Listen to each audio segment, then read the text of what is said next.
сыйапат дайындап қойыңыздар. Қай жақтан келдің, кім боласың? Семей.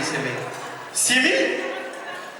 Абай облыстан Маңғыстауға ең алыс облыс 3,5 мың километрден Аман-Соқырға келді. Қош келдің. Қай жер Семейдің? Ақсуат дейді. Жақсылар мен жайсаңдар туған Ақсуат. Қайдан келдің? Мен Астанадан келдім. Кім боласың? Группалас. Кім боласың? Әріптес. Философтар бар, Ашқиден көріп тұрсыздар бар. Қайдан келдіңіз? Астана. Қара. Ақтөбе облысы Ырғыз ауданы Ақши ауылы. Ақтөбе облысы Ырғыз ауданы Ақши ауылы. Ақшымыр ауылы деген сияқты, Ақши ауылы деген. Рахмет. Алыстан келген қонақтарға әдемілеп сый-сияпат берейік. Маңғыстауға бұрын келдіңіздер ме? Бірінші рет келіп тұрсыздар ма? Қош келдіңіздер. Семей, Ақтөбе, Астана, Қарағанды. Үнемі Маңғыстауға тойға келіңіздер. Маңғыстау қазақ елінің бір бөлшегі. Қазаққа қандай күн туса, бәрін берген Маңғыстау. Арыста бомбы жарылғанда, малын берген Маңғыстау. Мақтарал суға кеткенде, дәмін берген Маңғыстау. Жылой суға кеткенде, жанын берген Маңғыстау. 5000 қазақ киіммен Енеске бастама болған Маңғыстау. Бүкіл түркі жұртына мәдени Астана болған Маңғыстау деп қайықшы әнеке. Әдемілі бестерке суретке түсіп алайық. Тойдың иелері рахат-апа келіңіз. Алыстан келген қонақтармен әдемілі суретке түсіп алайық. Қошеметтеп қояйық. Келіңіздер. Тойдың иелері рахат-апа. Рахмет. Әбдуай, шиітпе кетіп қалған жоқ па? Есерке суретке түсіріп алайық.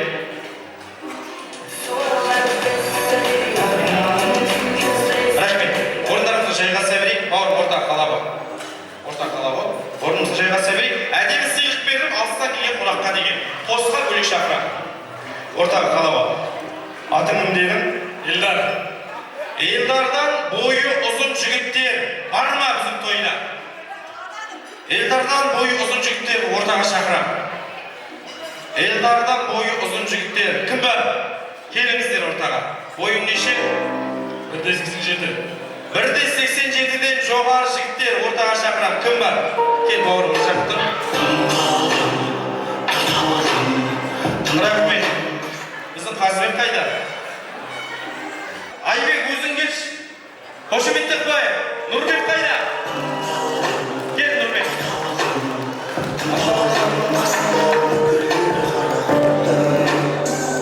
Рахмет. Айбек қайда? Нұрбек қайда? Келші. Тұрш. Рахмет. Жомарт қайда? Қазбек қайда? Айбек. Біздің қазақтың батыр жігіттері міне ағайындар. Рахмет, екеуміз туған нағашы жиынды кім айтады екеумізді? Рахмет. Жомарт қайда? Сәрсенбек қайда? Келіңіздерші, бүгінгі тойдың бойы ұзын батыр жігіттері. Қошеметтеп қойып. Мынау Нұрсұлтан Асан дейтін Айбектің бөлелері.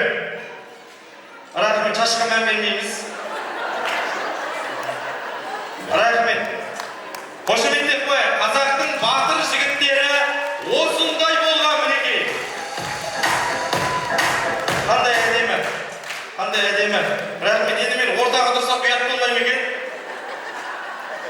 Қалай ағайын, әдемі ме? Рахмет. Енді былай. Бұл жігіттердің осы тойдың иелері Айбек пен Нұрбек сәл бері қарайшы. Жомарт пен Айбек сәл бұлайшы. Қалған сыйлық алмаған жігіттерге әдемілеп сыйлық бере қойып. Қонақ жігіттер ғой. Ойбай, Сәрсенбек сен бұлай кел. Қонақ жігіттерге әдемілеп сыйлық берейік.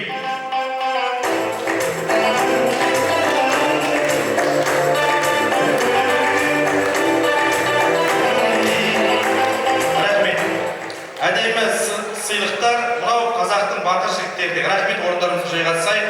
Рахмет, жаңағы мына жігіттер барлығы Айбектің тумаластары. Айбек кетпе, ортаға кел. Айбек кел ортаға. Нұрбек кел ортаға. Енді бүгінгі тойда дәл осы егіз бала сияқты егізімен келген қонақтар бар ма? егізімен келген қонақтар болса, оларға да сыйлық беремін. Бар ма? Раушан Айқын апа бар ма? Ортаға шақырайық, келіңіздер. Егізімен келген қонақтарды ортаға шақырамыз. Келіңіздер. Қошеметтеп қойып. Келіңіздер.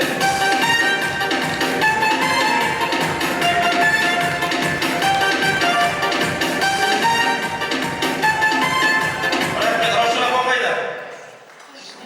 Рахмет, көрші тойға кетіп қалыпты.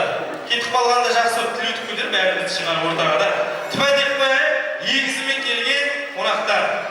Қошеметтеп қойып. Орындарыңызға жайғаса беріңіз. Рахмет. Мен енді мына қазақ тарихын білем, Адай шежіресін білем, Маңғыстаудың көп затын білем, мен екі затты білмеймін. Райхан мен Раушан апамды Айбек пен Нұрбекті айыра алмаймын осы тұрғанда бар ғой мен. Айыртпаймын. Енді бүгінгі тойдың төрінде туған күн иелері бар ма? Бүгін туған күн иесі, бүгін толып жатқан кісілер бар ма?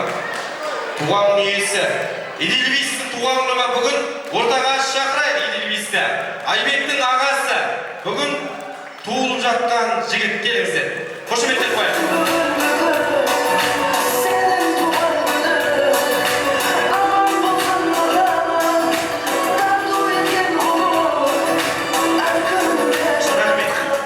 Едеке туған күніңіз құтты болсын. Саған әдемі сыйлықты алып келейін деп тұрмыз. Эдельвейстің туған күні болса да, басқа кісінің туған күндері бар ма?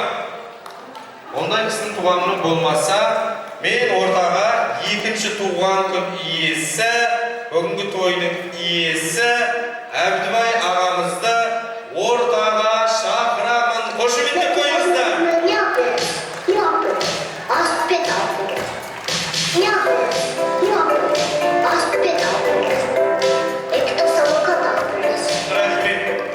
Неғып бересін деп атыр ғой, велосипед деп жатыр. Бірақ велосипед емес, әбекеңнің 60 жасына балтары машина мінгізді ағайын. Күнің құтты болсын, туған күнің құтты болсын, жете бер жүзге. Рахмет.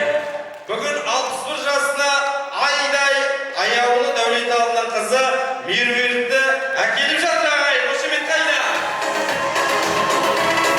Рахмет. Бүгін енді әдемі сюрприз болайын деп тұр. Әбекең мен апамды ортаға шақырамын және әбекеңнің қызы Айнабат тамаша ән айтады. Қабыл алыңыздар.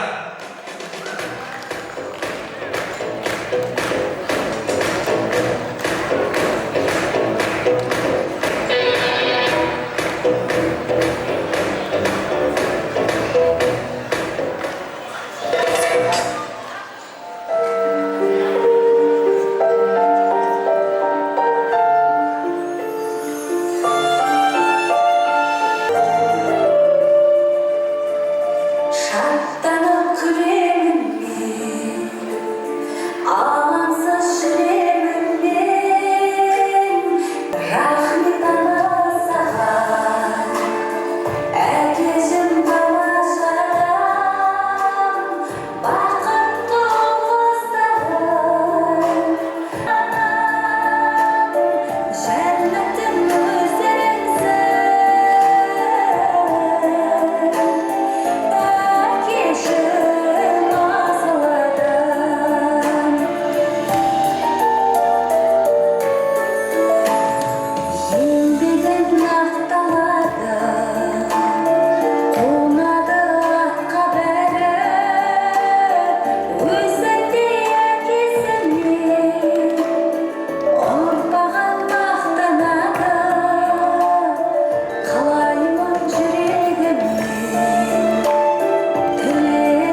Rahmet, tamаша әнші. Айнабат бауырымызға рахмет. Бүгін ән айтып, бүкіл Айбек пен Меруерттің, Нұрбек пен Аяжандың және қыздардың жезделерінің атынан ән жолдап жатыр. Рахмет сіздерге. Көп рахмет. Енді қадірлі ағайындар, бүгін тойымыздың төрінде Рахат апамның ұжымдастары, ақ халатты абзал жандар, бір топ медицина мамандары, дәрігерлері отыр. Қошеметтеп қояйықшы қанекей. Рахат апамның ұжымдастарына.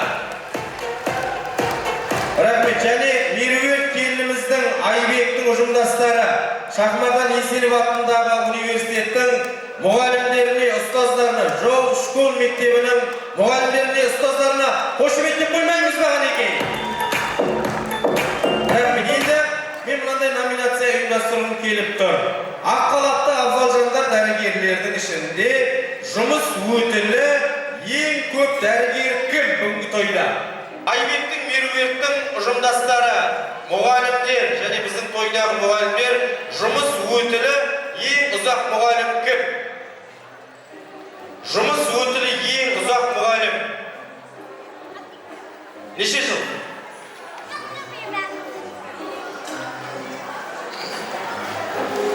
Сорок 44 ба? 44 жыл. Бар ма 44 жылдан жоғары? Жоқ па? Ортаға шақырамыз апайымызды. 44 жыл.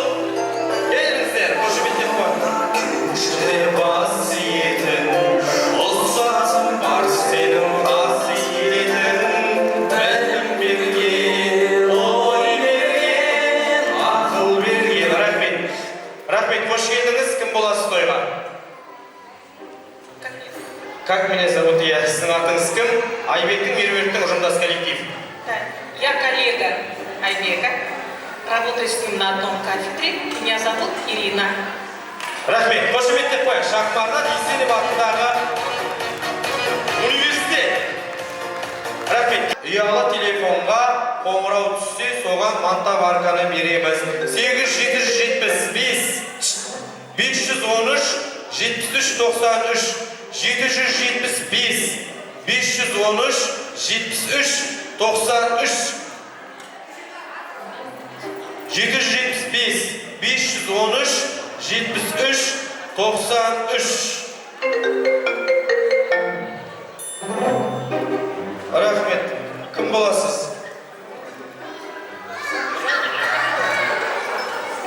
Рахмет. Бірінші, Нұрқияса, мен нөмірімді контактын деревуға жоқсыз ба? Рахмет. Бұлай айтайын. Маған соғып тұрған енді Айбектің туған ағасы, менің ағам, Нұрқияс ағам, екінші нөмірге сыйлық берейін деп тұрмын. Екінші нөмір 777 761 51 41 кімнің номері? Келіңіз ортаға, қошеметтеп қояйық. Шахмардан Есенов атындағы университет. Келіңіз ортаға.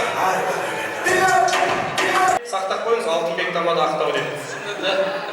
Атыңыз кім? Әріптесімін Айбектің. Профессорсың ба? Жоқ. Философсың ба? Жоқ. Мамандығың қандай? Инженерный. Инженерный болса бір сұрақ. Ақтау мен Жаңаөзеннің ортасында не бар? Ақтау мен Жаңаөзеннің ортасында теңіз деңгейіне минус 141 метр не бар? Ой бар. Дұрыс емес. Жетібай бар. Неғылып перше оқып жүрсіз, Жетібайды білмейсіздер, әдемі сыйлы. Қошеметтеп қояйық, әдемі приз көңіл күй.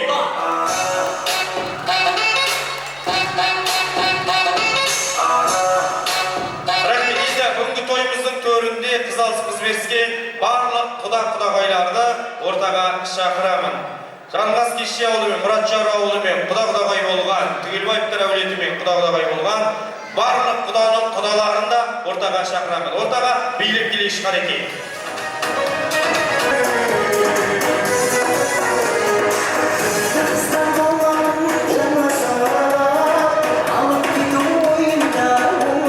Ақындап тұрыңыздар, үлкен кісілер келіп алыңыздар. Келін құтты болсын. Кім бастайды? Әбекеңнің 61 жасымен құттықтасаңыз, келін алған құттықтасаңыз болады.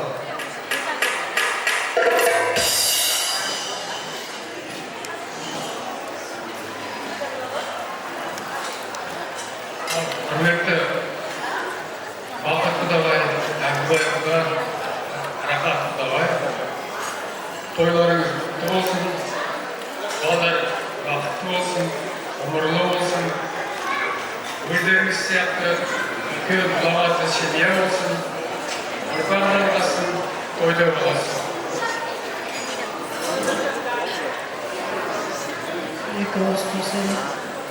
Той құтты болсын.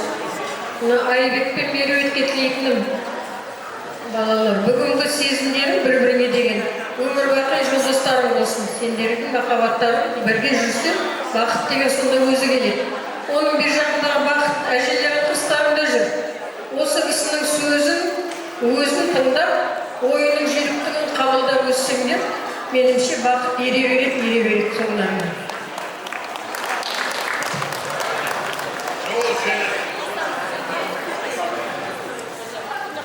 Ассалаумағалейкум.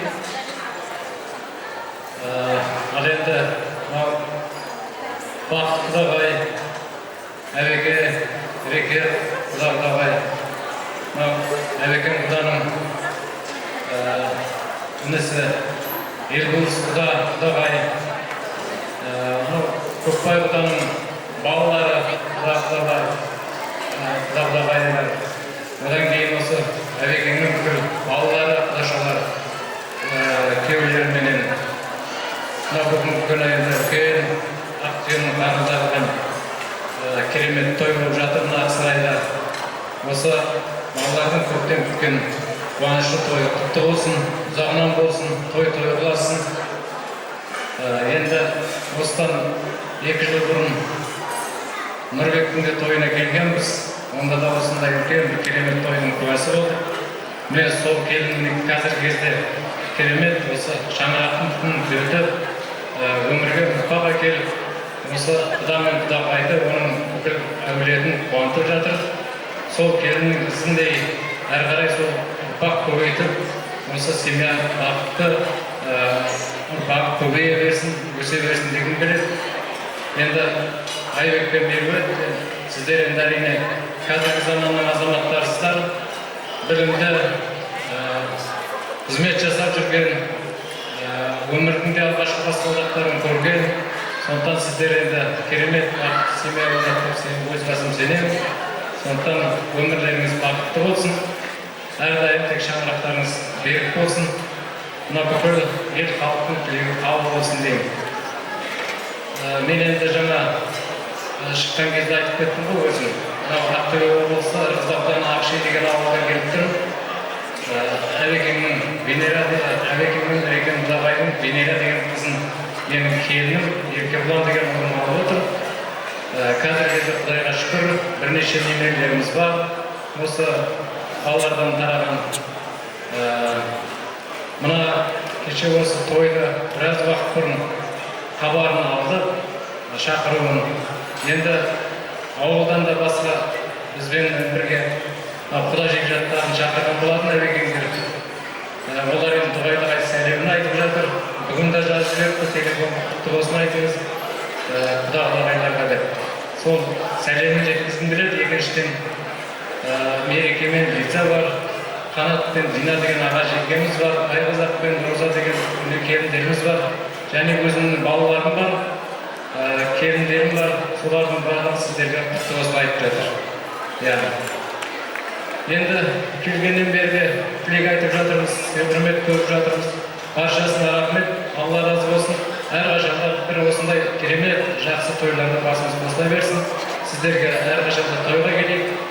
Халқымыз аман, еліміз тыныш, бақытты ғұмыр кеше берейік. Баршаңызға осындай той жұғысты болсын. Рахмет.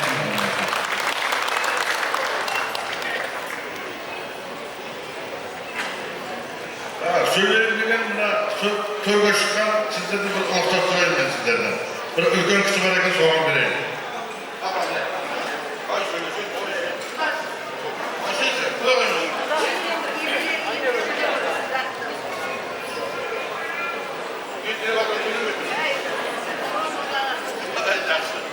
Жақсында. Бұл ұлықтап беріп отыр. Ал не қадыңыз? Әбеке, рахат. Міне енді бір барша арманларын орындалып жатыр ғой. Құдайға шүкіршілік. Айбек, Меруерт, сендерге ұзақ бақыт тілеймін. Бүгін Аказбекте күндердің күні сұлтаны жұма күні екен. Жұма күні, тілектері қабыл болсын, тілектері қабыл болсын. Сосын Әлбекеңде күн туған күні екен. Туған күні құтты болсын. Рақаттығында туған күні қош көргені тәйкі көргетті. Сонда тамашалады барлық. Сіздерге барлық жақсылық тілеймін. Аман болыңыздар, дендеріңіз сау болсын. Ата-анаңды әр уақытта ренжітпей, осы ата-ананың қадірін біліп өсіңдер болды. Алла сіздердің тілектеріңізді қабыл етсін.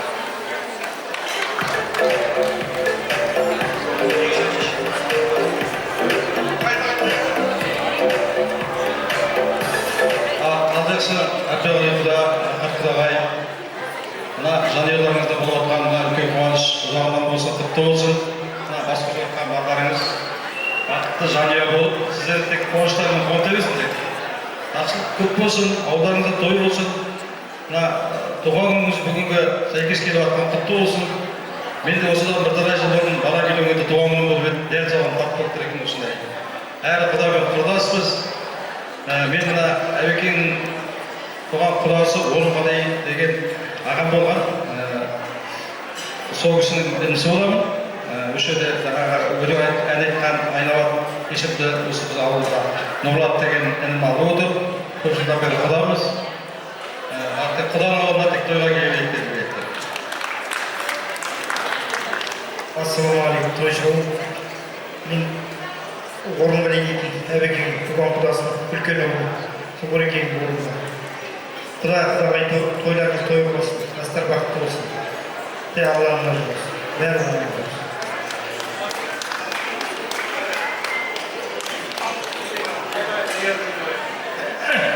Ал жақсылы. Құдағай, Әбдібай, әқат енді тағы да оң болсын, құтты болсын. Көргендерің той болсын. Құдағай деген, балдарының немерелерінің қызының ортасында отыра бір жақтар. Мен де жаңа мына Әбдібай мен Ақаттың бажасын, туған бажасын.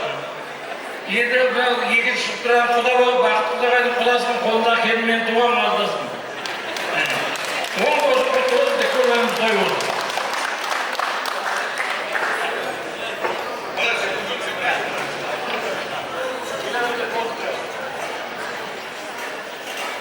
Құрметті Әбдібай Қарақат, Бақыт Құдағай, туған тумаластар барлықтарына келіп жатқан құтты келін болсын.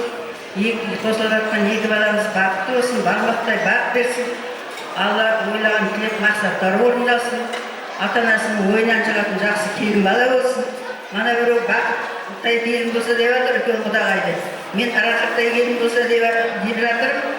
Барлығы да жақсы, алдындағы келіндері де жақсы Құдағайдың. Солардай жақсы келін болсын деп тілеймін. Немерелер көбейсін дейді, жасағандары той болсын. Солардың қызын қызықтайтын, ата-анаға жақсы денсаулық берсін. Ата-әже болып солардың қызын қызықтап отыра беріңіздер. Еліміз, халқымыз, заманымыз тыныш болсын. Мына тойшылауын жасағандардың той болсын, қызықтағандардың бала болсын. Тек аман-есен жақсы денсаулықта жүре беріңіздер. Аман болайық.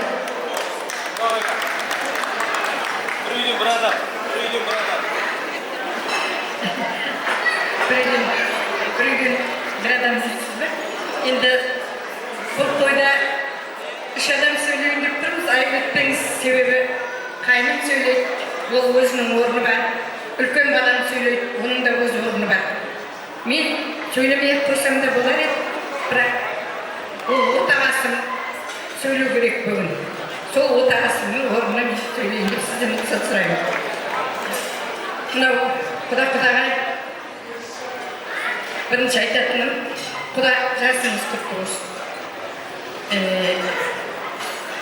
Екінші айтатыным, мына үйіңізге босағаңызды аттап келіп жатқан келін, шаңырағыңызға бақыт, байлық, береке, денсаулық, ырыс несібе ала келсін. Барлық уақытта тек дүниеде қандай жақсылық болса, біздің семья, біздің әулет сіздерге соны тілеп жүреді. Жаңа Kaynım da maqtanıp ketdi. Men de maqtanıp etmesem bolmaydı bugün. Bir aydan beri kelinim dayındalып, ata men ana деген dünyedeki ең қасиетті жандар. Сол кісілердің туған күні бүгінгі баласының келін әкелген күніне дәл келді ғой деп, келініміз екеуміз дайындалып, келінім айтып, мен әнші емеспін. Әнші келін менің келінім. Мақтанып тұруға болатын шығар. Баршаңызға рахмет. Келіндеріңіз осындай болсын, менің келінім де болсын.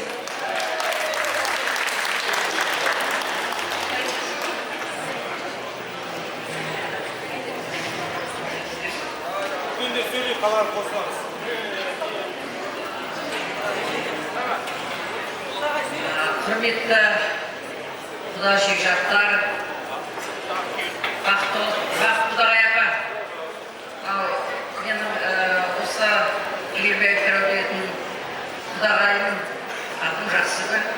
Енді мына бүгін Әбдібай құдай мен Рахат құдағайдың қыздары ата-ананың бір міндеті бар екен ғой. Қыздарын қияға, ұлдарын қияға қондырып, осы міндеттің бәрін енді орындап жатырсыздар. Осындай бір керемет бақытты кезеңдеріңіздің куәсі болып келіп жатырмыз. Балалар бақытты болсын, сіздер сол бақыттың ортасында рахатқа кенеліп жүре беріңіздер. Біз соның куәсі болайық. Құтты болсын, жастар бақытты болсын. Рахмет, құдағайлар. Түйіндеп жіберейік, қаларымыз бейлейміз. Рахмет, Монша апа, келіңіз ортаға. Тілек айтылып жатыр ғой, апа, бір шумақ айтып беріңізші. Бір шумақ тілек айтып жатыр жұрттың бәрі. Саулық айтар қауымға, тойға саулы ауылда, мұзға үлкен кішіде, айырма бауырда. Тойға ұласын, сауған әлім қарасын, сәлім берсін сәкеннің, сәлім берсін күләштің, туысқандар ай. Құтты болсын тойларың, сәтті болсын ойларың, баршаңызға бақытты, баршаңызға шаттықты біз тілейміз ай. Ал бақыт құдағай, түгіл байттар әулеті, келіндерің құтты болсын, балдар бақытты болсын, тілекшіміз. Мен Көкбайдың келіншегі Базардың апасының туған үлкен апасының мына жерде екі інім келіншегімен тұр. Бәріміз де тілекшіміз. Негізі балдарға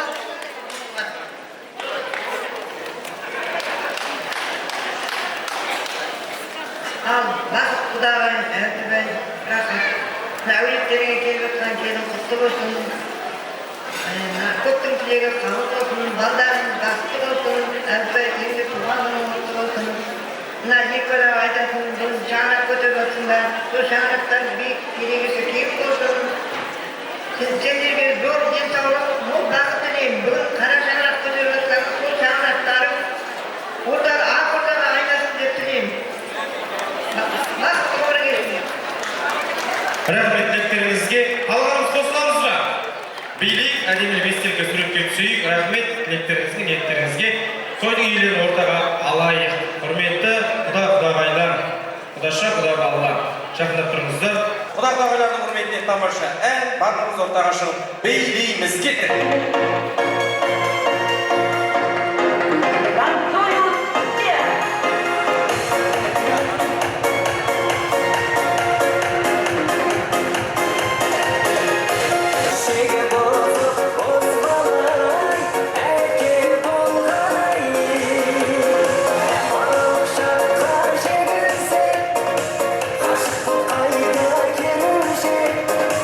Çiçeği sonu karanlar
бөлесі ма?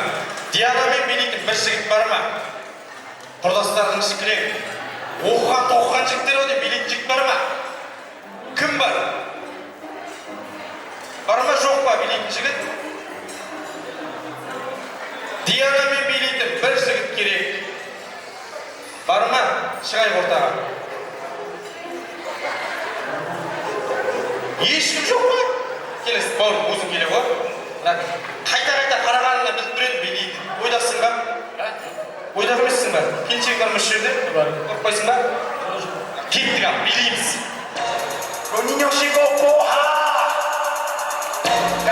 Рахмет, келесі әдем музыка қосайық. Әдем музыка қосамыз. Шоқынып билейік, шаршыдар ортаға, шаршабай, аяқ қолын талсадай. Шоқынып билейік, шаршыдар ортаға.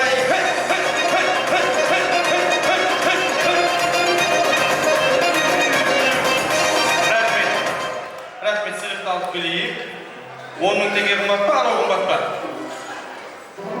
Рахмет, қарындасқа, мынау саған. Керек емес, мынаны кімге бересің? Мына Дианаға бересің ба? Диана, ортаға. Дианаға бермейсің ба?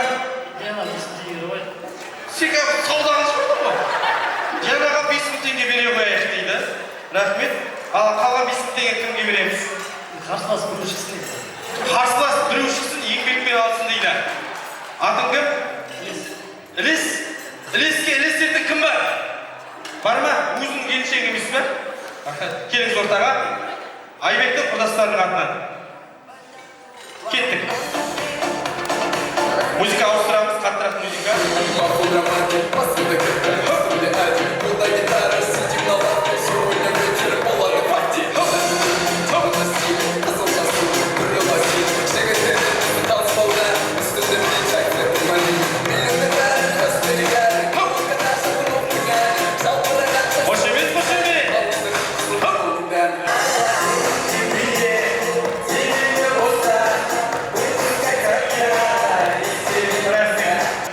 Бейшісіз бе?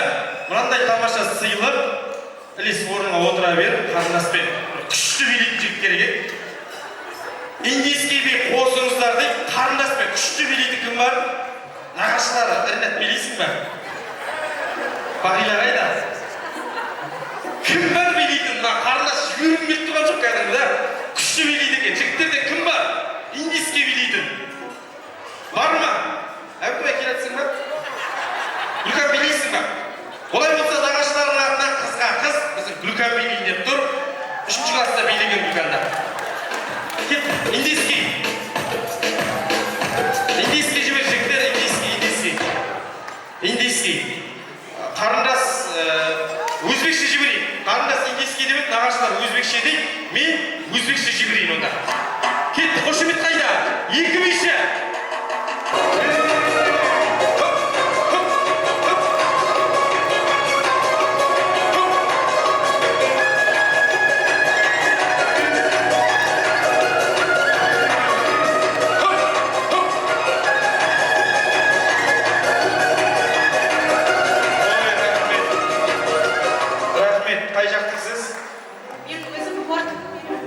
Меруерттің кластасы Форттікі дейді. Қызғалдақтар бейтауында Гүлнар апа жүрді.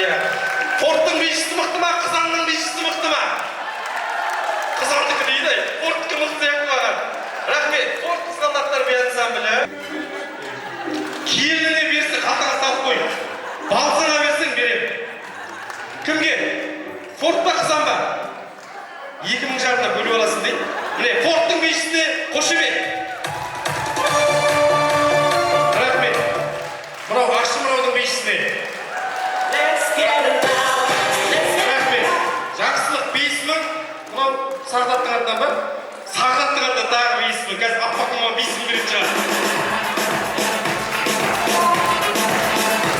Рахмет. Форт Шевченко қаласының тумасы Меруерт келіміз әрине сыныптастары келіп отыр. Меруерттің артынан келген бір топ құдаша, құдағайларды ортаға шақырамын. Дәулеталы ауылынан келген және Меруерттің нағашылары, бөрелері, сіздердің қошеметтеріңізбен ортаға шақырамын. Кеттік, би қайда? Хоп бәрі!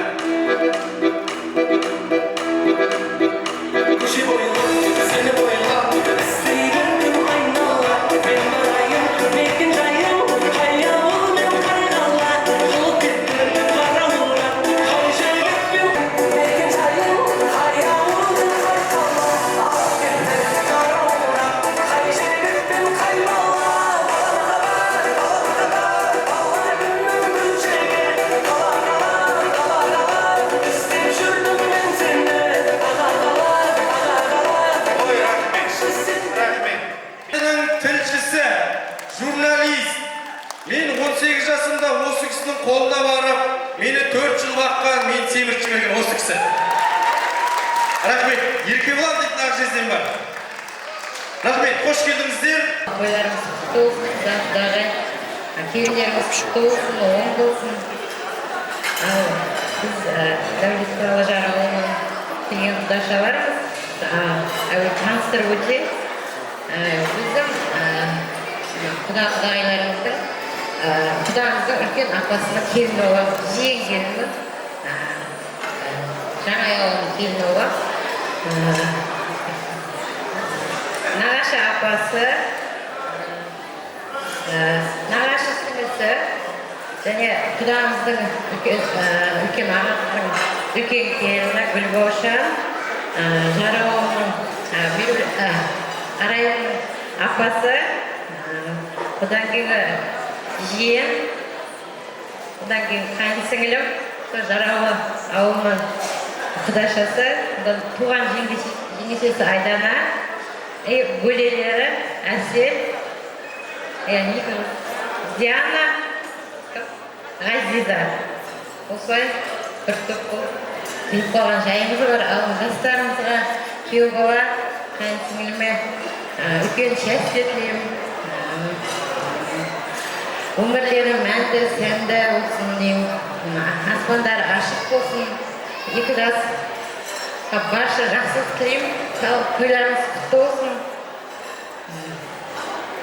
Сөз кезегім жеңгелеріне, апаларына берейін.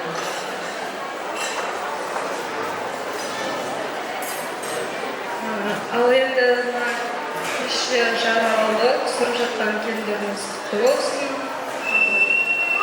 Сіңілім Меруерт, Күйеубалам Айбек, сіздерге бақыт тілеймін. Осы жаңа өмірге аттап жатқан қадамдарыңыз құтты болсын. Меруерт жаным еліне сыйлы, сондай құрметті келін бол деймін. Қасындағы жолдасыңа бекбетіп болса бақытты өмір кешіп, үлкен шаңырақ езгі болыңыздар деймін. Сол сіздерге осы жаңа өмірге аттап басып жатқан қадамдарыңызға тек қана жол, жарқырақ, әдемі болып қол ұстасып, бақытты боларға ішіп жүре беріңіздер. Қайырлы кеш, Мұратжар ауылы. Бүгінгі түсіріп жатқан аппақ келіндеріңізді, аппақ құсымызды алып құттығына қондыруға келіп қалдық. Құда-құдағай, ата-ананың арманы ұлының бағы жанғаны, жақсы келін болатын, иманды қыз алғаны. Ата-ананың арманы қызының бағы жанғаны, өз қызындай көретін, құтты орнына қонғаны. Сондықтан да бүгінгі күн екі жақтың ата-анасының да арманы орындалған күн деп білеміз. Екі жастың тағдыры тоғысып, бір-бірін махаббаттары деп танып, бүгін міне екі жақтың ризашылығын алып, төрімізде жарқырап тұр. Жандарым, бақыттарың баянды болсын, шаңырақтарың шайқалмасын, ұстасқан қолдарың ажырамасын.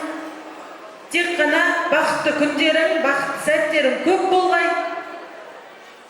Үлкен осы Мұратжар ауылының үбірлі-шүбірлі жақсы отбасысы болыңдар. Сендерге сеніміміз мол, тек жақсы күндерің көп болсын. Бақыт тілейміз. Құрметті кеше жар ауылы, түсіріп жатқан келіндеріңіз құтты болсын. Баянды бақыт тілеймін тек сендерге. Құда-құдағай бір жағынан енді апам болады, әр жағынан алсақта аралас-құралас, тума-туыс болып келеміз. Барлықтарыңызға осы қуаныш құтты болсын, барлықтарыңызға жұғысты болсын. Енді менің өзі деген біздің үйдің ең үлгілі, ең жақсы қыздарының папасының да, мамасының да кеше айтып жатқандай алтын қыз емес, бриллиант қызы. Тек бағы болсын деймін, күйеу балаға аманаттап, қалыстап, кеше ұзатып жібердік тек. Алдан тек жақсы күн болсын, жақсы күндерде, жақсы қуаныштарда, осындай ақ дастарханда тек қуанышта жолыға берейік.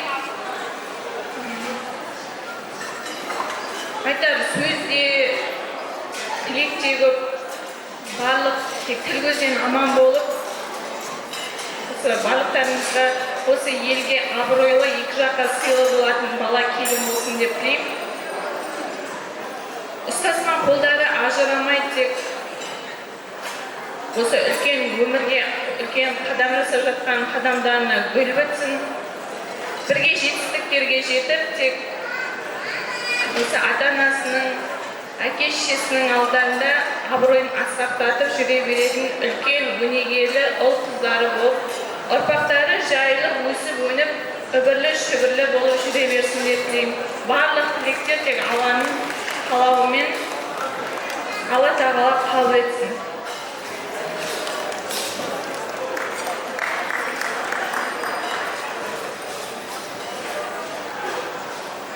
Біздің күйеу баламызбен қызымызға бриллиант цепочка, алтын цепочкамен күйеу баламызға конвертіміз бар, соны табыстауға рұқсат етіңіздер. Рахмет, сый-сияпаттарыңызға рахмет. Әуелі біздің ауылдың сый-сияпатын табыстап алайық. Енді сіздердің қалаған заттарыңызды біз білмейміз әрине. Кім қандай су-себет, кім қандай алқа-тағат, сондықтан біз де сіздерге конвертпен беріп жатырмыз, таңдағанымызды аламыз. Бұйырса, бастаймыз. Гүлбаушан жеңгесі, ішінде Қазақстанның теңгесі. Ортаға шығайық. Гүлбаушан, кішірек кеткен мәне. Менің қолымда қалып кетті Гүлбаушан. Жеңгесі Айдана. Айдана деген Қайдара. Ой, рахмет, өзіміздің қарындас екен ғой. Бөгеннің қызы.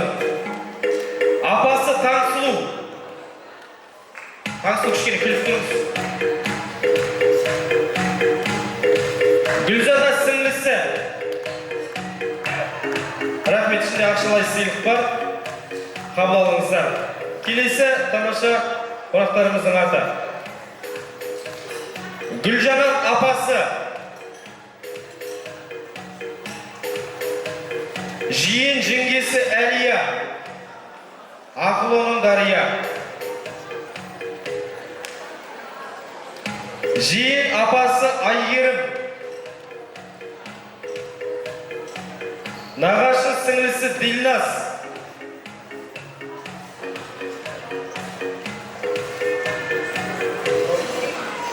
Бөле апасы Рима. Кім десеңдер бұл кісі Қарақат Бөле сіңлісі. Сандуғаш нағашы апасы.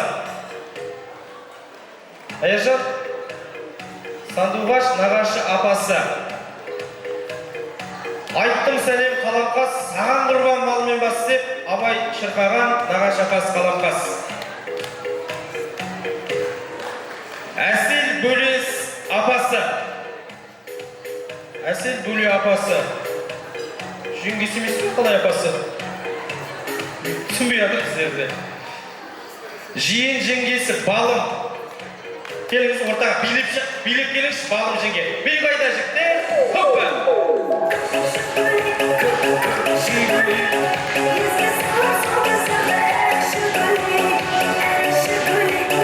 Рахмет. Ең кішкентай көк жигулиға, ең кішкентай құдашаға рахмет. Тамаша сыйлық.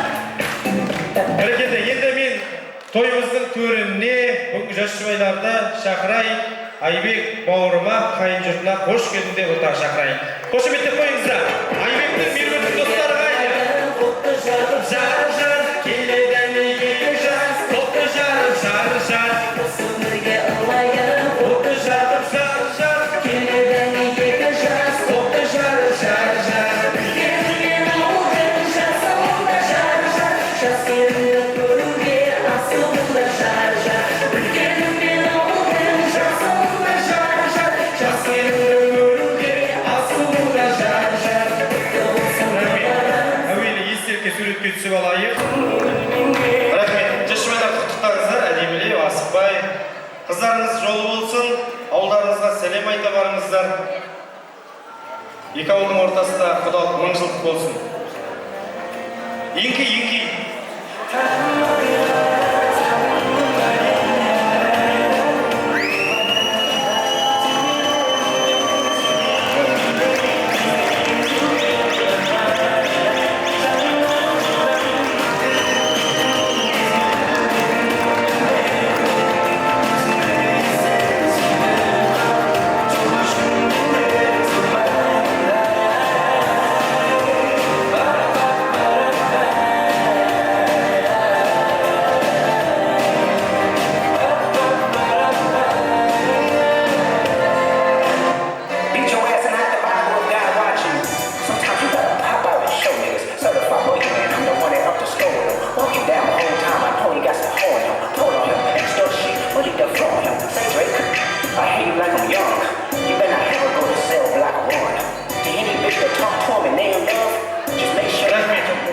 Рашуайларды ортаға махаббат вальсіне шақырамыз. Құдашылар жақсылап жайғасыңыздар. Рахмет, көп махаббат вальсі. Айбек пен Меруерттің алғашқы некелік ғұмырындағы махаббат вальсі, некесі ресми шариғи қиылған. Сондықтан бүгін ағайынның ортасында махаббат вальс.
Жақсылап орындарымызға жайғасайық.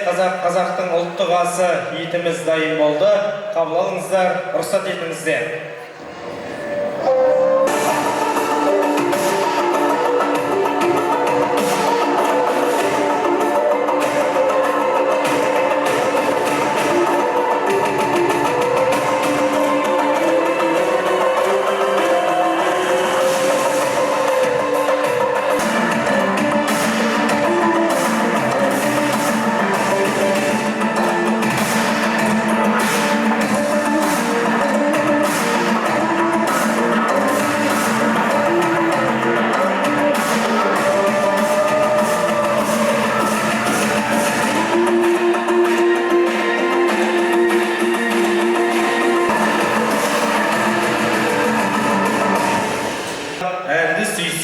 Менше сүй дейді абай атамыз. Олай болса, жаңа құдашаларымыздың әдемі ән шашуға. Қабыл алыңыздар.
қадірлі ағайындар, бүгінгі тойымыздың төрінде Әбдібай ағамыздың, Рахат апамыздың құрдастары, кластастары, сұлу жақтары, әріптес ұжымдастары және Айбек пен Мейірбектің, Нұрбектің барлық ұжымдастарын коллективін бөлмей жармай ортаға шақырамын. Ата-ана достары, класстас, сыныптас, группалас және әскерде бірге болған сұлу жақтары, Айбек пен Мейірбектің ұжымдастары, Нұрбектің ұжымдастары, Рахат апамның ұжымдастары, келіңіздер ортаға әдемі бимен, көңілді күймен.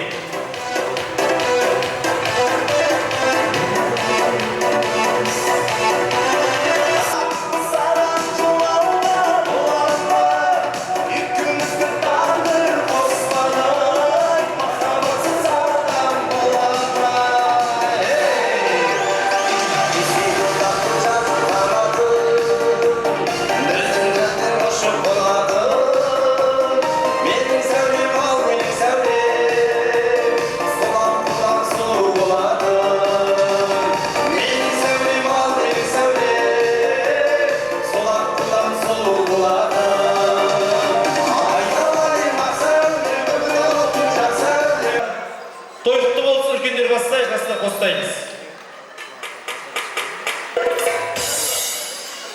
Ал жақсы, Әбдібай Рахат. Келіп құтты болсын. Той болсын. Айтамын, екі жасқа бақыт тілеймін. Біреу жиі, біреу болашақ екен. Армандарың өлесі ме? Ал енді бақыт жеңдей жатыр, Әбдібай Рахаттан оның барлық тумаластар алды. Бүгінгі қуаныштан ұзағына қосын. Суатымен кезіндері құтты болсын. Балдар бақыт болсын, бақыт біле қабыл болсын, тойда кездегі. Жақсы тойшы қауым. Оң болсын, құтты болсын, балдар бақыт баян болсын. Әбдібай, жапырағын жайысының көрмесін көсеуін көрсетек. Тойлаған тойлеген тойларда қызықтына тоймен бітіре бердік. Аман болса ол.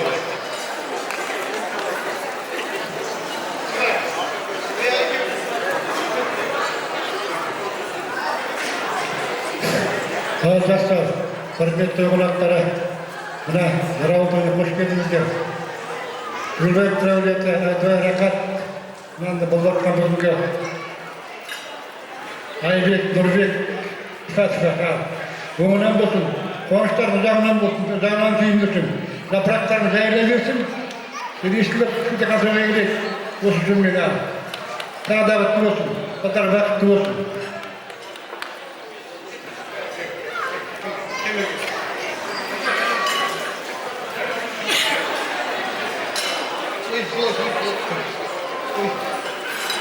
Ассалаумағалейкум, тойшы қауым. Бүгін міне Ақтегеннің қарны жарылып, мына Кеші ауылында үлкен ұланаты той болып жатыр. Енді Түгелбаевтар әулеті, оның ішінде бақыт шешеміз бар, Әбдібай Рахат, рибалдарың екеуін үлкен қуаныш үстіндесіңдер. Балдарыңыздың бармақтай бағы болсын, дендері сау болсын, сіздерді қуантып, қуанышқа бөлеп, артына ұрпақ жалғастырып, балапандары өсіп өтіп сіздерге құрақ болып айдындарында шауып жүрсін дегенге. Енді біздер 2 жыл Украина жерінде армияда бірге болған сұлу жақ достары, азғантай жігіттер вақытта жұмыста болуға байланысты біз Нұржан Барласиев деген жігіт екеуміз келіп тұрмыз. Семьямыз бен келіншектеріміз бар қасымызда. Тойларың той қыласын, жақсы күндерің көп болсын, ұрпақтарың тек жайылып, бүкіл Қазақстанның беті азаматшылығы өсе берсін. Осы отырған барша үлкен кісілер сіздерге мықты денсаулық болсын, аспаны ашық, елім ішіміз болып, тек бейбітшілік заманда бақытты ғұмыр кеше берейік. Аман болыңыздар. Той қыласын.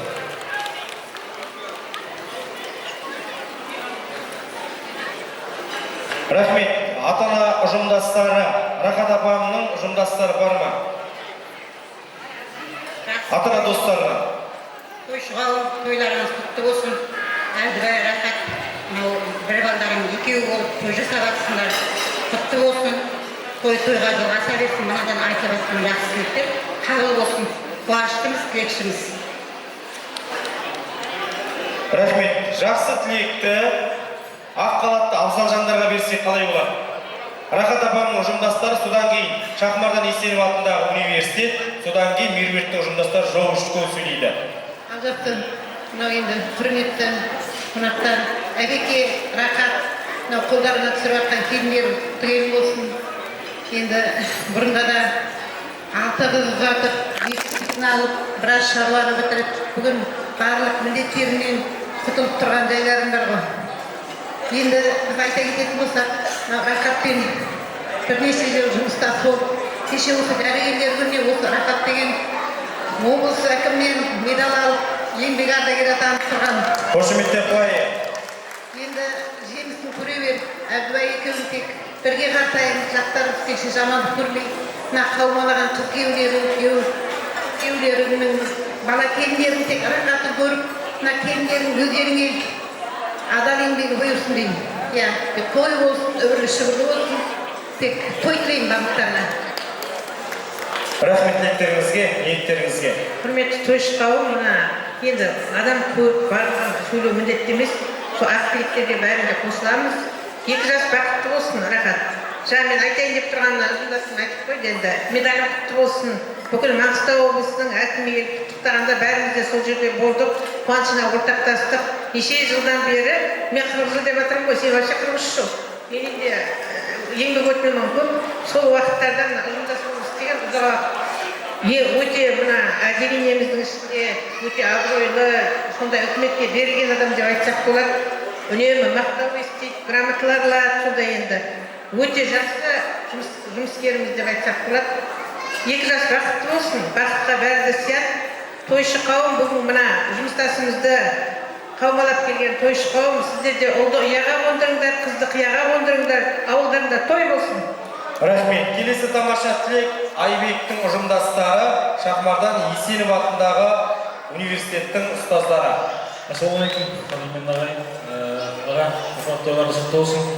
Шаңыраққа құт қойып пенген кел осы шаңырақтың абыройын асырта берсін. Немерелі шөберелі болып, мәуелі бәйтеректей жайылай беріңіздер, өсе беріңіздер, ойнай беріңіздер. Баршамызға той құтты болсын. Қуанышты бөлісте көбейеді. Той тәңірдің қазынасы. Келіп, риясыз шынайы ниетпен бөліскен тілектеріңіз табыл болсын. Айбекетлерім, шаңырақтан текмен шаттыққа толсын. Байда бақытты болып, махаббаттарыңыз баянды болсын. Рахмет. Қосыламыз ба университет? Бірекеті келесі Меруерттің ұжымдастары Жоу школ. Дұрыс па?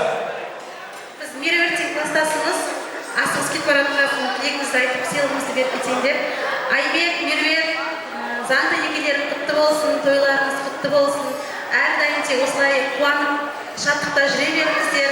Аға, апа, қолдарыңызға түсіп жатқан келіндеріңіз құтты келін болсын сіздерге. Балдарыңыз бақытты болсын, әрдайым үйлеріңізде той болсын. Айбек, Меруертті қолыңда аяла, оны аманатын деп біл.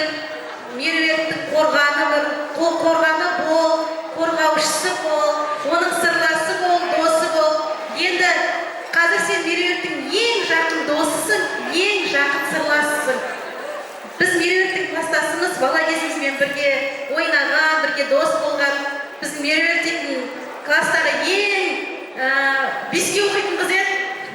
Біздің арамыздағы барымыз Меруерттен көшіретін еді. Өзі биязы, ақылды, қандай нәзік болсаң, қандай әдемі болсаң, өміріңде дәл солай енді адал жарыңмен әдемі де бақытты өмір сүр. Біз тек тілекшіміз, тойларымыз тойласын.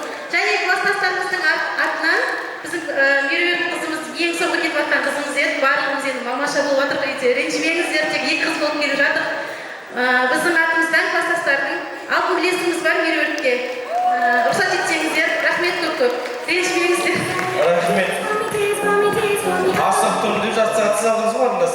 15 минут бейге кетті. Содан кейін қарнас үйге кетті. Ал жақсы, қайырлы кеш. Жаңа мен біздің келінді мақтап атқанда мен де осы жерде микрофонды алдым. Біздің Айбек туралы айтқым келеді. Қайырлы кеш, кеше ауыл деп жатыр.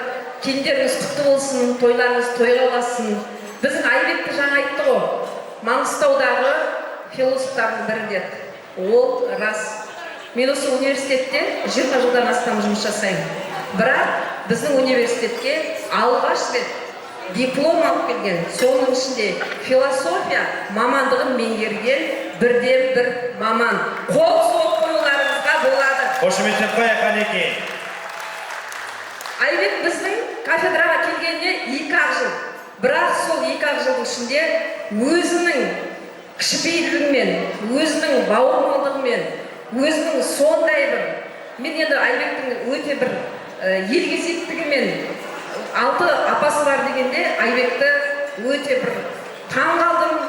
Қашанда жүрсе Айбек айтады, мен апамның ана баласын мұнда тасуым керек, апамның былай баласын мұнда тасуым керек. Сол сабақтың ортасында жүгіріп жүреді. Содан көріп Айбектің қандай бауырмалдығын, қандай кішіпейілдігін, қандай сыйластығын көруге болады. Бүгін біздің университетте үлкен рәсім, университеттің диплом тапсыру рәсімінде. Соған қарамастан осы жерде 2 стол болып келіп тұрмыз. Басшылар сәлем айтып жатыр. Жан-жаңа өзіміздің кафедрамыздың басшысы тойдың ортасында келіп, өзінің ақ тілегін өзіне жеке айтып кетті. Енді бүгін бұл жерде өзінің кафедрасы алғашқы бастығы десе болады, алғашқы өзінің бұл еңбек жолындағы ұстаз десе болады, Алтынай Ибрагимовна деген, өзің мүмкін естігенде шығарсыңдар. Ол кісі Айбекті өте қатты жақсы көреді. Айбекті балам дейді. Құрметті құдашалар, біз Айбектің бағына біткен қыз өте бақытты болады. Оған біз 100%, 200%, тіпті десек 300%, 1000% гарантия береміз. Айбек қыздарыңызды алақандарына салып ұстайды. Айбек қыздарыңызды өмір бойы мәпелеп ұстайды. Айбектің имандылығы, рухының биіктігі ол бір төбе. Оның салмақтығы, сабырлығы бір төбе. Айбек, біз саған тілекшіміз. Осы Алла тағала саған ұзақ өмір берсін. Өзіңнің ақ құсыңды әрқашанда мәпелеп, аяла өсір. Ата-анаң бар, мына жерде бауырларың бар, қаншама туған тумаластарың бар. Сыйлы екеніңізді көріп жатыр. Мына жерде өзінің тамады айтып жатыр. Барлық тілекке қосылам. Айбектің қай жағынан мақтасақ та, қай жағынан да айтсақ та, бұл 8 қырлы бір сырлы жігіт. Бұйырса, Айбектен үлкен үміт күтеміз. Айбек тек қана философия доктордың магистр дәрежесі емес. Бұйырса, осы күз айында докторантураға түсейін деп отыр. Қошеметтеп қояйық. Баршаңызға той құтты болсын, той тойға ұлассын. Рахмет. Бүгінгі тойдағы патологтос. Рахмет. Апа, арасында түкіріп қойыңызшы. Қай мектеп? Жол. Қазақ тілі әдебиетші филологтар. Дұрыс па? Мұғалімдер. Қайырлы кеш, құрметті Жарауылы. Тойларыңыз құтты болсын. Екі жақтың арасына салынып жатырған алтын қаптар құтты болсын. Енді бұл жерде Айбектің бойына біткен асыл қасиеттерін мақтап айтып жатыр ғой. Мен меруерттің асыл қасиетін айтатын болсам, бұл жерде енді сағаттап тұра беруге болады. Қысқа да нұсқа қайырсам, біздің меруертті мақтауға көркем әдебиеттің тілі де, сөзі де жетпес еді. Өте текті жердің, текті әулеттің қызы. Біз 1 жыл, 2 жылдың ішінде ұжымдас қана емес, құрбы, сырлас, бауыр болып кеттік. Дәл қазірдің өзінде тілек айтып тұрғанда жүрегіміз толқып тұр. Барлық тілегіміз жүрегімізде. Құрметті Айбек, Меруерт жаным, заңды некелеріңіз құтты болсын.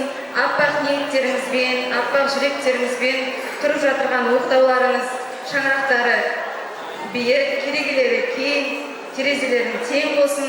Шаңырақтарыңызға шаттық тілейміз, үнемі қуаныш тілейміз. Сіздерге тілерім жәннаттық жұп болуды, екі дүние бақытын тілеймін. Рахмет. Жоқ Хайскул Ақтау мектебі. Әдемі сыйлық берейікші. Маған ұнаған тілек, меруертті бейнелеуге қазақ тілінде әлі сөз жоқ деген сөз ұнады маған. Рахмет, мынандай тамаша сыйлық. Рахмет, енді бүгінгі әдемі тілекті Адайбек пен Бақытжан ағамыз түйіндеп жіберсін. Әбекеңнің Рахат апамның отбасылық достары. Келіңіздер, бір кісі сөйлей қойса да болады. Келіңіздер. Ортаға шығайық, отбасылық достар. 15 жылдан бері қарай осы Адекеңді білем мен. Мен білем 15 жылдан бері. Астанаға келген Венера екеуміз күтіп алады деді осы кісіні. Ассалаумағалейкум, тойшы қауым. Енді тойымыз той қыласың. Енді көп сөйлеп кетсек мыжып кететін шығармыз. Мына балдар біздің балдарымыз, осы жеңгемізді зорға әйтеуір батасын бердік, басқасын бердік, зорға көтердік.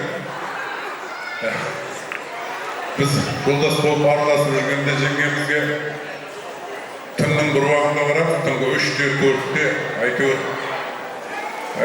егетек болып жағдайымыз жасап, кілең сау жүрмей ішіп алған адамдар, сонда жеңше бір маңдай шоттай екі ұлттап іштеп едік, сол Алла қабыл болған шығар деп ойлаймын енді өзім. Маңдай шоттай болмаса да, бойлар сырықтай болды. Құдай тілі көзден сақтасын. Ал той қыласын. Әбекеңнің бүгінгі шығып атқан жасы құтты болсын. Әбеке, мына ұлдарың саған өте үлкен кәдімгі сыйлық жасап жатыр. Сіздермен мақтанамыз. Тек әрдайымда осындай тек жақсы, Алла тағаланың жақсы көзін, тіл көзден сақтасын, дендерің сау болсын, балдарды сақтап жүре берін. Соған тілектесін. Рахмет. Енді Адайбек ағамыз Айбектің өкіл әкесі екен, Бақытжан ағамыз Нұрбектің өкіл әкесі екен. Айбектің Адайбекке бой ұқсаған, Нұрбектің Бақытжанға бой ұқсаған деп қайтшы. Той шығуым, келіндерім құтты болсын. Кеш жауыда. Осы жерде тұрған бәрі келген жақындары бол. Ал келіндерім құтты болсын, аға жеңеше. Балдар бақытты болсын. Көп айтпайды тек, балдар бақытты болсын. Рахмет, спасибо, сәңкеу. Рахмет, болдық па? Естелікке суретке түсейік, жақында тұрыңыздар, тойдың иелерін ортаға алайық. 30 мың теңге аз ақша емес. Айбек, Меруерт, некелеріңіз құтты болсын, қыздарың ай, ұлдарың рухты болсын. Айдай нұрлы арманның ақ жолымен, бақыт құс қонсыншы шат жерін жөніңмен, береке мен бірлігі баянды боп, гүлге толсын ғұмырың әр көктеммен. Рахмет, менің сөзіме қоспай қаламын. Селікті берейік, тағы, менің ең шума өлеңіме қаса 30 мың теңге аз ақша емес. Әдемілеп шығарған адамға береміз. Серік бар ғой? Кім боласыз? Мен Айбек пен Меруерттің достары. Айбек пен Меруерттің достары. Айбек, Меруерт некеңіз құтты болсын. Қыздарың ай, ұлдарың рухты болсын. Чат-GPT-ден қарап отырсыз ба? Чат-GPT-ден қарап отырсыз. Әрқашан бірге қол ұстасып, өмірлерің тәп-тәтті балдай болсын. Әрдайым қол ұстасып, өмірлерің тәп-тәтті балдай болсын дейді. Айбектікі балдай болса, сіздікі сондай болсын. Келіңіз ортаға. Қошеметтеп қой, мен ақыл көбеттік кәдімгі. Кім боласыз? Әріптесі. Айбектің әріптесі, Айбек, Меруерт, некеңіз құтты болсын. Қыздарың ай, ұлдарың рухты болсын. Шаңырақтарың әрқашан биік болып, бір-біріне деген сезімдерің мәңгі болсын. Бір-біріне деген сезімдерің мәңгі болсын деп. Рахмет, күшті. Кім айтады, біздің ауылдың ақындары қайда? Біздің ауылдың ақындары Айбек. Отыра тұр дектік кәді. 30 мың теңге. Ал. Айбек, Меруерт некеңіз құтты болсын, қыздарың ай, ұлдарың рухты болсын. Әбдібай мен Рахаттікіндей отбасы болып, нағашыларың кешелерде орта толсын. Қошемет қайда? Қарындас келе ғой. Айбек, Меруерт некеңіз құтты болсын, қыздарың ай, ұлдарың рухты болсын. Айбек, Меруерт некеңіз құтты болсын, қыздарың ай, ұлдарың рухты болсын. Алланың ақ некесі бақ неке болып, қыз ұлыңыз қари мен хафыз болсын. Бәрекелді, қандай тамаша. Келіңіздер. Әдемілеп орта қошеметтейік. Аға жеңгелер ма? Өзіңіз таныстыр жіберіңіз. Шарапат. Шарапат, күйеуіңіздің аты? Алтекең ба? Алтекең. Көрдің ба? Меруерт, абысындарың күйеулердің атын айтпай. Саған да сол жұғысты болсын. Айбек, Меруерт некеңіз құтты болсын. Қыздарың ай, ұлдарың рухты болсын. Ата-ананың борышын мәңгі ақтап, өмірде тек жолдарың ашық болсын. Бәрекелді, қошемет. Рахмет. Мына шарапат, қызаның шарапат, бейнеудің шарапаты айдеген. Келесі бар ма ақындар? 30 мың теңге. Тас айтатын адамға беремін. Біздің Ақшымырау қызаннан қайдасыңдар 30 мың теңге алуға. Бар ма? Айтатын адамдар қапы қалмаймыз, 30 мың теңгені қолдарына береміз. Енді айтар адам болмаса, мен ең күшті ұнаған өлең шумағына бергім келіп тұр. Рахат апа, кімді ұнады? Сізге бәрін ұнаған шығар да? Бәрін ұнады. Рахмет, Сағдат сағындікі? Бегай. Бегай, Айбек жиендікі? Нұрка саған кімді ұнады? Нұркаға да шамалзат ұнамайтын еді дегісі. Бегайдікі емес, мен ортаға мына қарындасыңызды шақырайын. Ұлдар Қари менен Хафиз болсын дейді. Рахмет. Неге мен Қари мен Хафиз болсын дегенді ортаға шақырып тұрмын? Себебі Жарылғас ата ауылының ішінде Күнтай ауылының 80% имам Ахун молда болған, кешегі Бектілеу молдадан Сәбила молдаға дейін. Соның ізін жалғайтын үлкен азаматтар шыға берсін деп сізге бердік. Қошеметтеп қойыңыздар.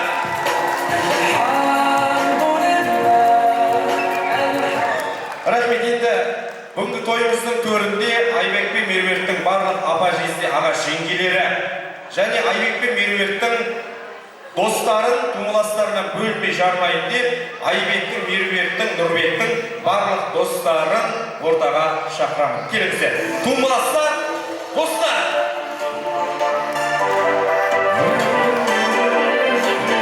Алыстан жақыннан келген. Енді мен Айбек пен Меруертті ортаға шақыруым келіп тұр. Жай шақырмайын, қазақтың жар-жарын айтып шақырайын. Рахмет.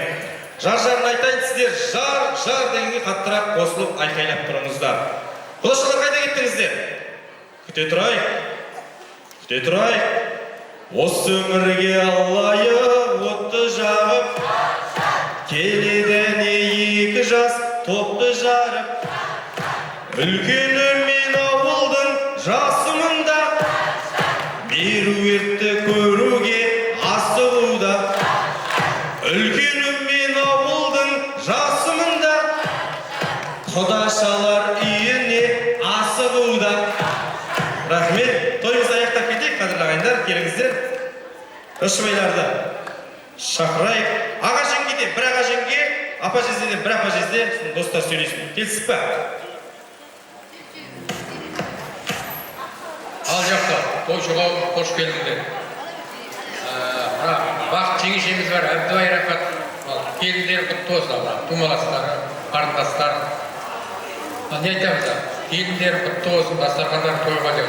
Аманшылық болсын, той қаласын.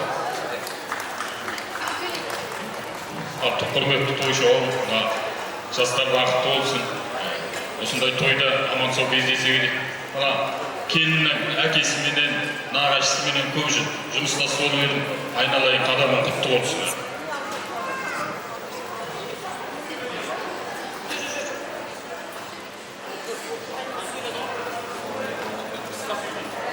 Ал жақсы, құрметті менің ағамның қонақтары, тумаластарымыз, барлық осы тойға келіп жатқан қонақтар, қош келдіңіздер деймін. Осы уақытта дейін сыйлап, осы отырғандарыңызға көп рахмет. Мына ауылымызға келіп жатқан аппақ болған Меруертіміздің қадамы құтты болсын. Үлкен, жақсы жанұя болыңдар.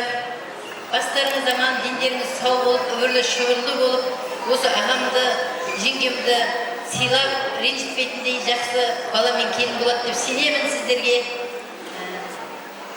Әбеке, аға, туған күні құтты болсын. Тек жақсылық болсын, тек балдарым сені жақсы жақтарымен қуанта берсін деймін. Сау болыңыздар, рахмет барлығыңызға да.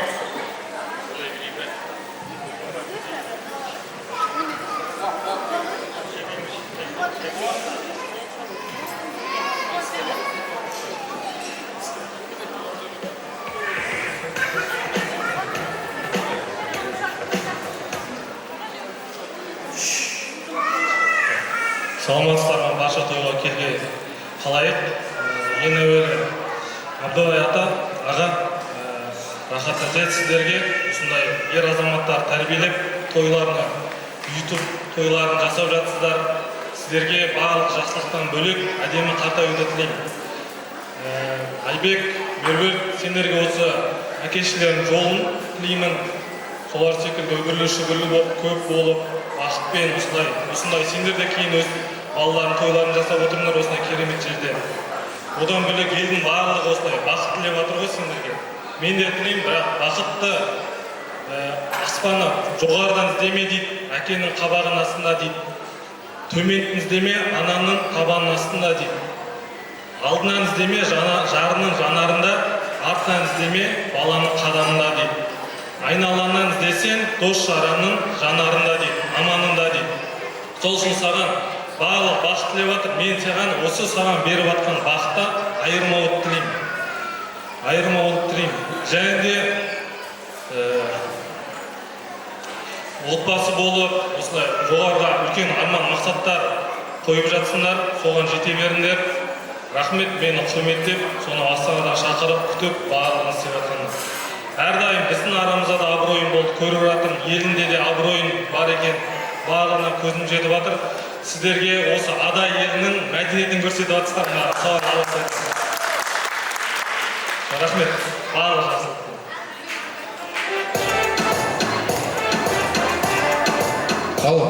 Ассалаумағалейкум, тойшықұлым. Папа, мама, Айбек, Меруертовна толтырып жатқан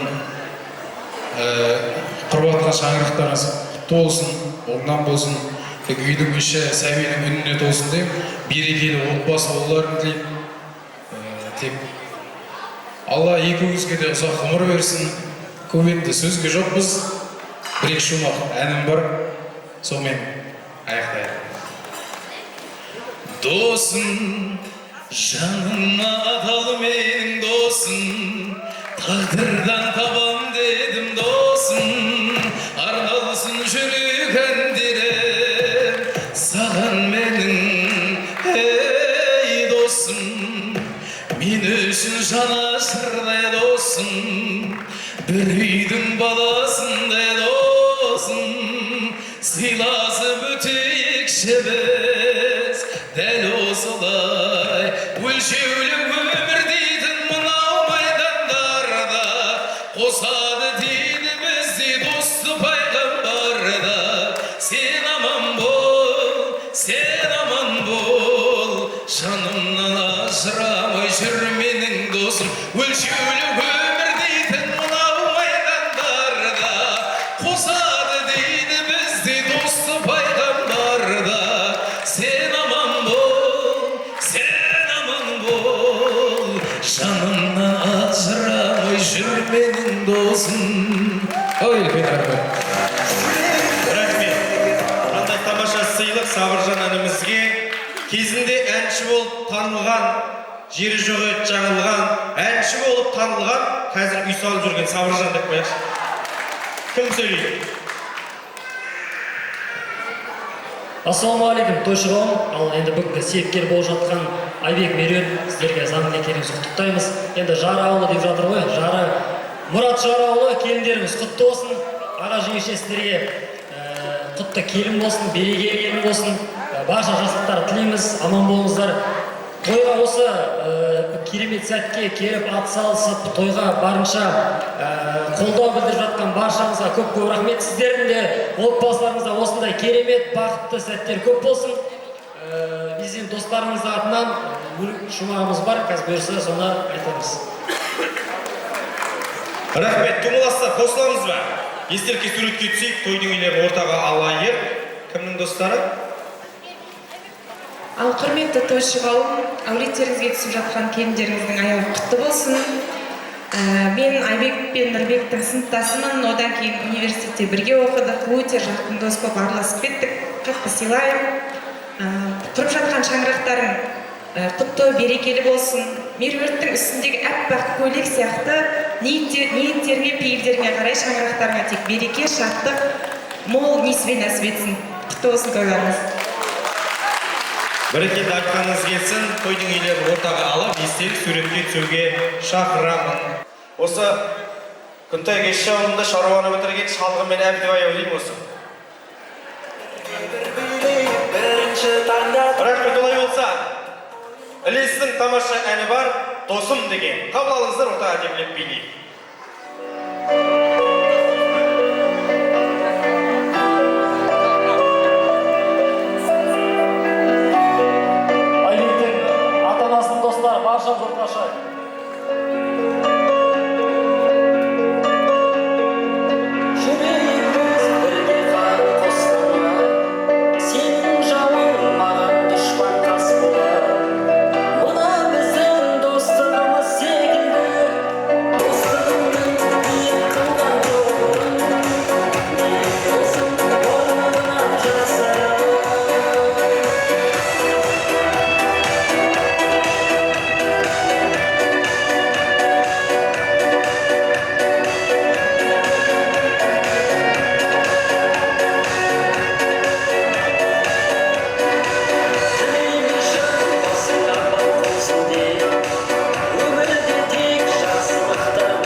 ортада қалдырайын.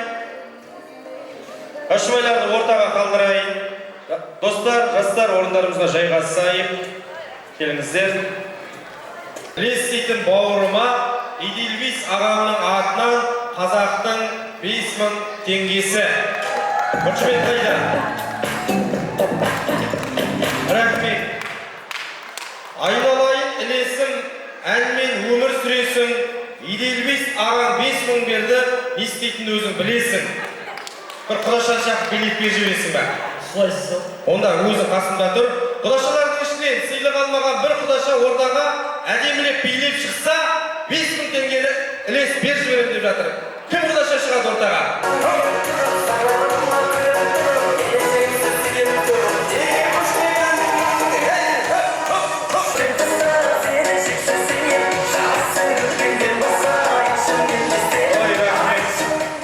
Той бітіп атқанда билей беруге болады екен ғой, а?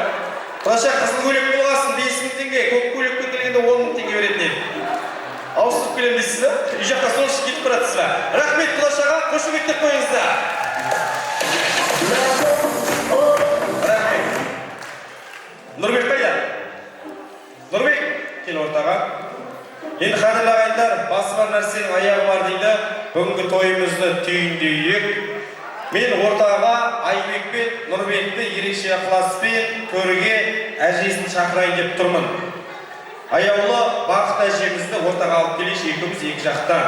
Содан кейін марқұм Елубай әкемізбен және ортамыздағы бақыт анамыздан тарайтын барлық ұл қыздарды ортаға шақырамын. Себебі Елубаевтар әулетінің Елубай әкеміздің барлық жапырақтарын көрсеткім келіп тұр ортаға. Қошеметтеп қойыңыздар. Қыздары, ұлдары, келіндері.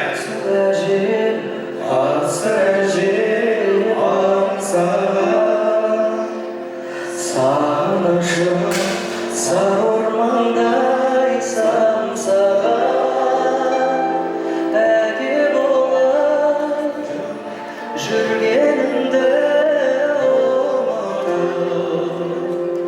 әлі күнге еркелеймін мен саған.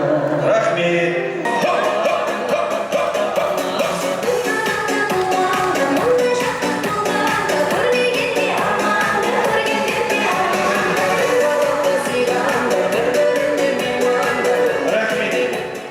Құрметті Меруерт, келін бұрынғы менің нағашы қарындасымсың.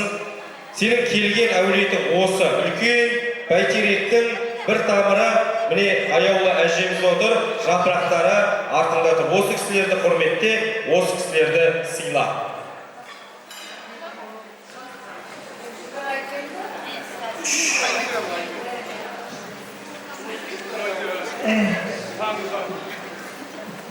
Күлдім болатындыққа қарай күлім.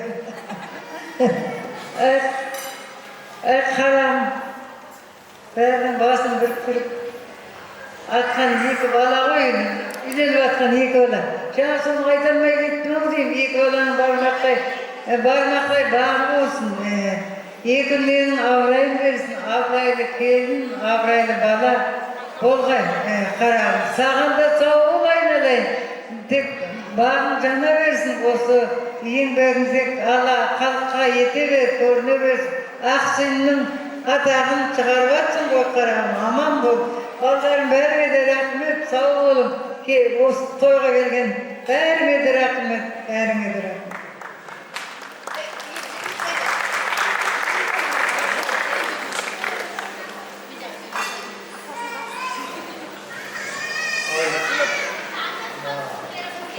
Қош келдіңіздер, ағамызбен жеңгесіміздің тойына.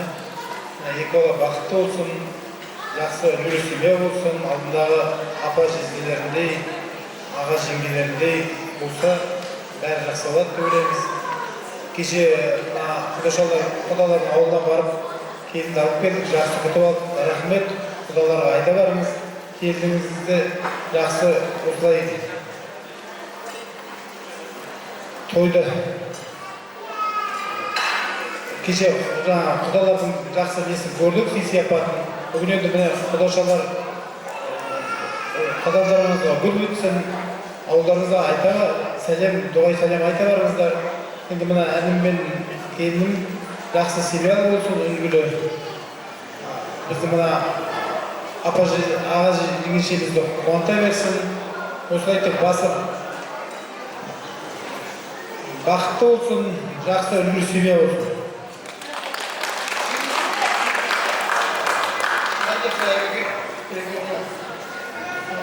Өзіне шығып жатқан жасыңыз той бола берсін. Оған денсаулық берсін, қызықты.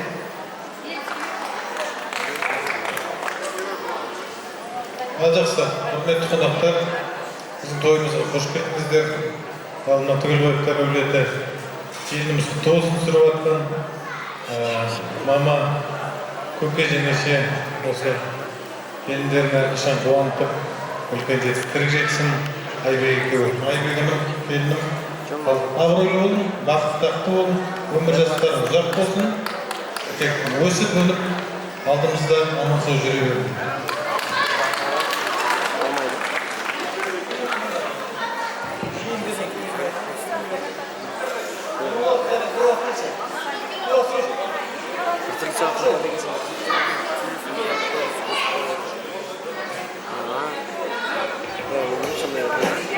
Сондай бірден ауыстыру керек. Ассалаумағалейкум тойшы қауым. Есім Мағжан, осы ауылдың жиенім үлкен адамдар маған құрметті сөз береді. Барлықтарыңызға осындай той тілеймін. Келіп жатқан қонақшылар қадамдарыңызға үлгі өтсін. Той-тойға алыссын, басым заман деніміз сау болсын, балаңыз қап, жүре берейік, үлкен кісілер аман болсын. Тағы да құтты болсын, жастар бақытты болсын. Нағашылар көмей берсін. Амин. Ассалаумағалейкум, құрметті тойшылар, тойларыңыз құтты болсын. Апа, көке, келіндеріңіз құтты болсын. Айбек деген Нұрбек, Бегайға, Сәрсенбек осы бәрі өзім балдарындай болып. Осы Алтынбектен бастап, Жомарт бар, бәрі өзіммен құрдас сияқты араласып ойнап күліп, сондай бір дәурен өтті. Бүгін енді осы балдардың қуанысын көріп жатырмыз. Бір бастар екеу болып жатыр. Сол біздің жолымызды берсін, сендерге де өрлі-шөрлі болыңдар. Жаңағы айтқан әйбат ұлдары, реңді қыздарым болсын. Ұзағынан болсын. Бәрекелді. Қазір біз Қазақстан мен хабарлайтын телеканалды көріп, күнде жаңалығын естіп отырып қой. Сол Қазақстанның бүкіл жаңалығын режиссер осы жігіт. Қошеметтеп қояйық.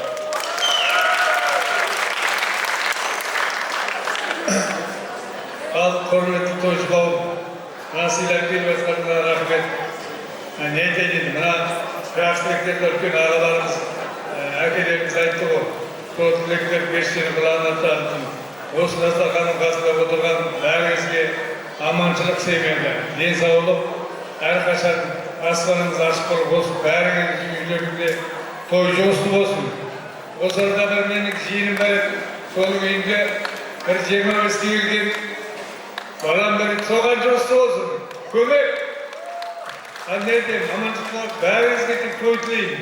Аманшылыққа ойлайық, мына ұйымдастырылған Алтынбектің балдызыма бәріне рахмет айтамын. Осы отырған жұмыс жасап жүрген бәріне, қыздарына, күйеулеріне, інілеріне, қарындастарына бәріне сау болсын, рахмет. Көтеріп, көмектесіп жатқандар.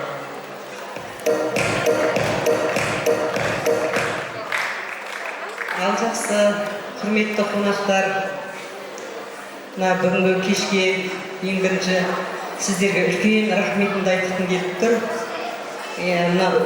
5 күндік жұмыс күнін артқа тастап, шаршағандарыңызға қарамай, біздің тойымызды қызықтауға келіп жатсыздар. Сіздерге көп рахмет. Бұл қонақтардың ішінде барлық біз сыйлайтын, біз жақсы көретін қонақтарымыз. Барлығыңызға да осы біздің тойымыз жақсы болсын, құдаларымыз бар, алыстан Астанадан келген, Ақтөбеден келген, Шетпедегі, Ақтаудағы құдаларымыз, сіздерді біз барлық құдаларымыз жақсы көреміз. Сенектен келген құдағайымыз бар, мына жақсы құдағайлар, барлығымызға да көп рахмет. Сіздерге Алла разы болсын. Сіздерді жақсы көреміз. Сіздердің балдарыңыз, біздердің қыздарымыз бір-бірімізбен туысты, өте керемет туыстық қарым-қатынасты орнаттық. Алла разы болсын. Бір-бірімізді қызықтап, тек осындай тойды басымыз біріксін. Біз сіздерді жақсы көреміз. Алла тек осындай тойымыз көп болсын. Мен енді осы жерде, осы отырысты, осы бейчікті жақсы ұйымдастырып, барлығын орнымен қойып отырған Алтош жарығым саған көп рахмет айтамын. Сүйінбек ағамның, Бөберек папамның өмірінің жалғасы. Алтош ініме көп рахмет. Өте жақсы көремін інімді. Менің бір емес, екі тойымды осымен жасап беріп жатыр. Алла ұзақ денсаулық берсін, ұзақ өмір берсін саған жарығым. Тек көргенің осындай той болсын, алғаның алғыс болсын. Анаңды сонша қуантып, бауырларыңмен бірге, біздермен бірге мақтанып жүре бер. Рахмет, айтқандарыңыз келсін. Сіздеріңізге рахмет. Енді мына екі балапаныма, мына ағаларындай, апаларындай жақсы семья болғанын тілеймін. Дендерің сау болсын, жарықтар, бастарың аман болсын, өмірлі шүгірлі болын. Алла тағала тек үлкен әжелерің сияқты үлкен жас жасап, сенің де үлкен мәуелі бәйтерек болуыңа тілектеспін жарығым. Әумин. Рахмет. Тілек айтатын кісілер бар ма?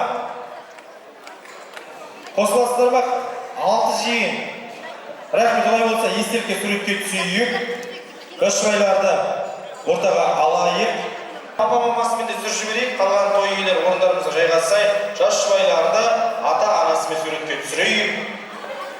Жақсылап жайғасып алайық, қалған бауырлар. Және отбасы. Әбдуай Жизем мен Рахат апамнан тараған барлық балаларында естелік суретке түсуге шақырамын. Келіңіздер. Барда ана және ұста апасынан дегіз. Рахмет. Ал құрметті Айбек бауырым, бақытты бол. Әдемілеп естелікке суретке түсіп алайық. Айбек меруертке тіреу болсын. Айбек ең бақытты күйеу болсын. Елубайдың ұрпағы мыңға жетіп, Түгелбайдың балдары түгел болсын. 9 ай 10 күннен соң бұл шаңыраққа Асылымның артынан бір ұл келсін.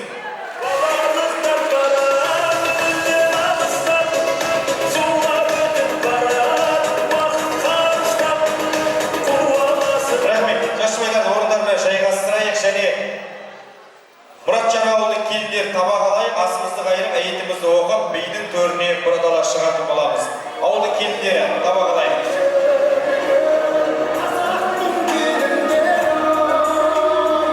Өркеті рахмет, асымызды қайырып, әйетімізді оқиық.